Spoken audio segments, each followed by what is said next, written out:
What if madness was your gift, wine your weapon, and every celebration bowed to your spirit?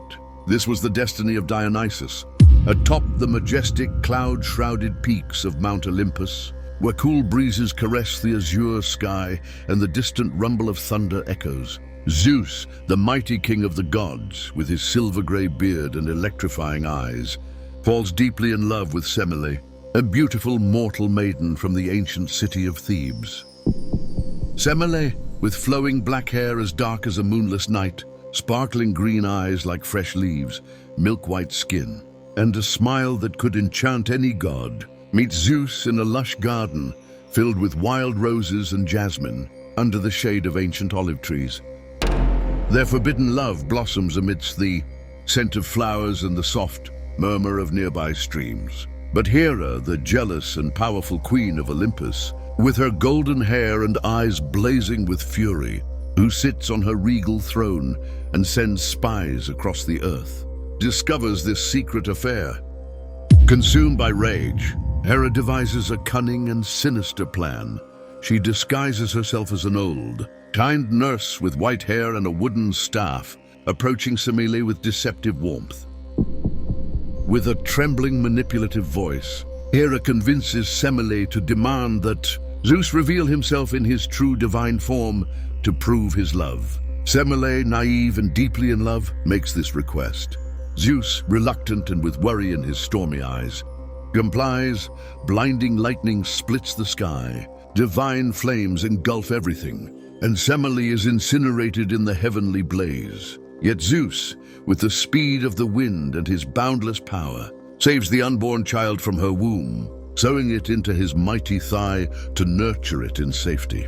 Months later, amidst Zeus's pain and divine endurance, Dionysus is born, a baby with curling black hair, mysterious and deep eyes, skin as soft as fresh grapes, and a laugh that captivates even the gods, a god born twice, a symbol of life, death, and rebirth, exuding the faint scent of wine and revelry from the moment of his birth.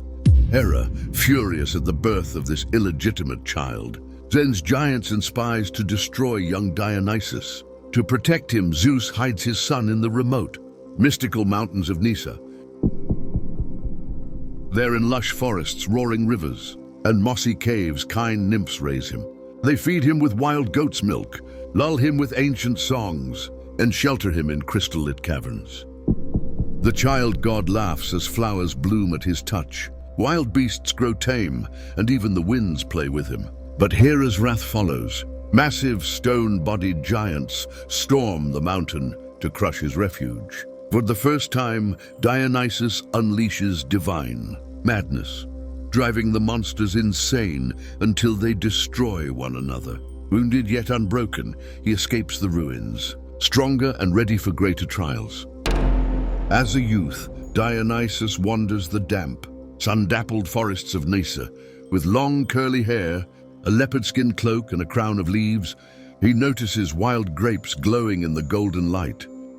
He gathers the ripe clusters, presses them into a carved stone bowl, and a sweet, intoxicating fragrance fills the air. The first wine is born. Drinking it, he feels warmth spread through his body, joy flooding his soul, and an ecstasy without end.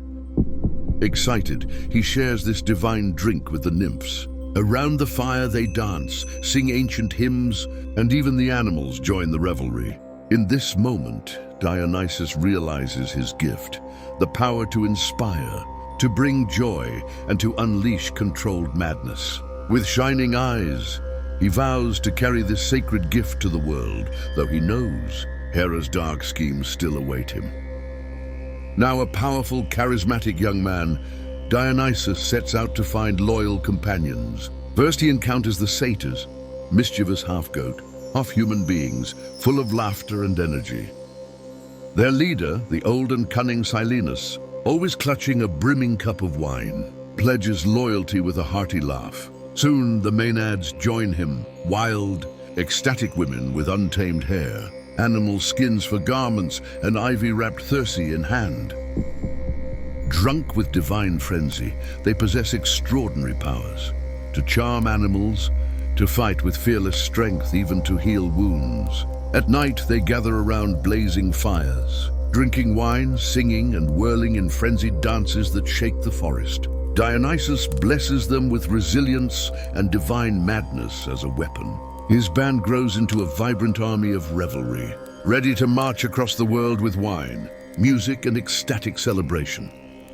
Dionysus, riding a golden chariot drawn by wild leopards, travels east to India. In the land of tropical forests and the sacred Ganges River, he faces King Dryas, a tyrant who has banned wine and festivals. Dionysus introduces wine to the people, bringing joy and rebellion, and the king is overthrown. But Dryas strikes back with an army of armored elephants.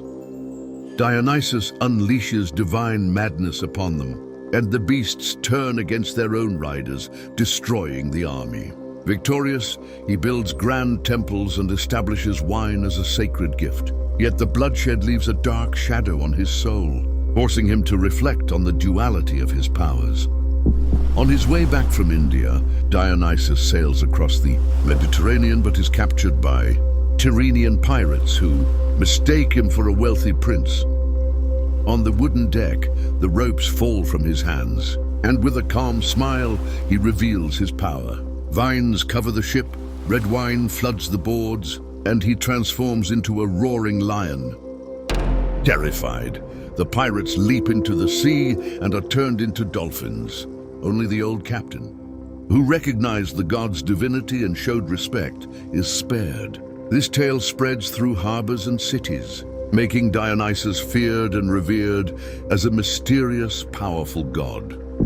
Dionysus returns to his birthplace, Thebes. King Pentheus, his proud cousin, denies his divinity, imprisons the Maenads, and forbids Dionysian rites. Disguised as a stranger, Dionysus lures Pentheus to Mount Cithaeron. There, in divine frenzy, the Maenads tear him apart. His own mother Agave, in madness, places his severed head upon her thyrsus, believing it to be a hunting prize. Dionysus then reveals himself, declaring, "Denying the gods brings only destruction." Thebes yields, the prisons are opened, and festivals of music, wine, and dance return. Yet Dionysus himself is struck with sorrow and regret, pondering the innocent blood spilled and his search for balance between joy and violence. On the sunny island of Naxos, Dionysus encounters Ariadne, the Cretan princess abandoned by Theseus, lying in sorrow on the white sandy shore.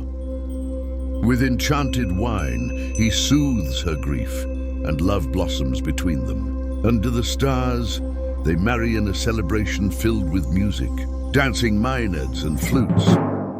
Yet Hera, jealous of their bond, curses Ariadne to die. Stricken with grief, Dionysus casts her crown into the heavens, where it becomes a shining constellation. Their love is remembered as both radiant and tragic, a union of joy shadowed by death.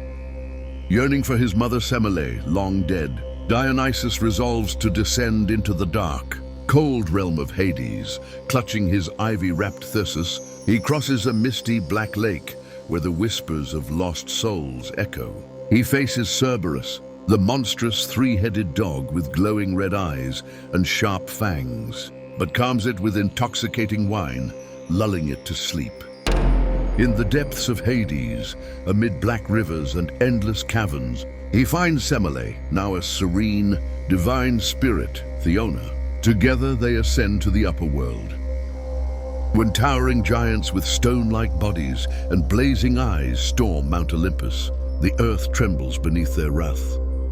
Dionysus leads his army of Maenads and satyrs, armed with thyrsoi and blades, into the chaos of war. With a single strike of his thyrsus, he slays the giant Eurytus, transforming his blood into wine.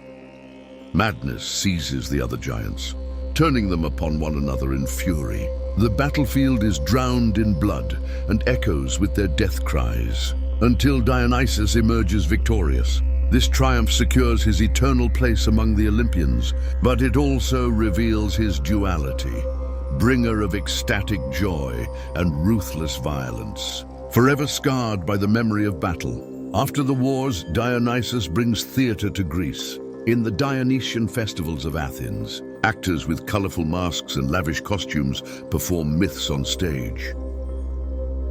Music, dance, and wine fill the crowds with ecstasy, and Dionysus becomes the eternal god of art and creativity.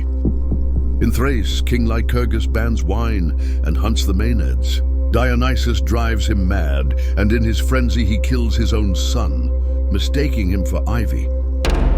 The furious people stone him to death, and when the drought lifts, the land turns green again. This dark tale serves as a warning to those who defy Dionysus. Dionysus falls in love with a young satyr named Amyclas, but the youth dies in a tragic accident.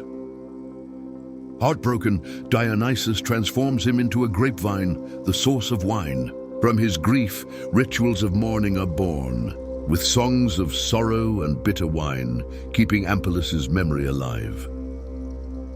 After all his journeys, battles, and loves, Dionysus ascends to Olympus.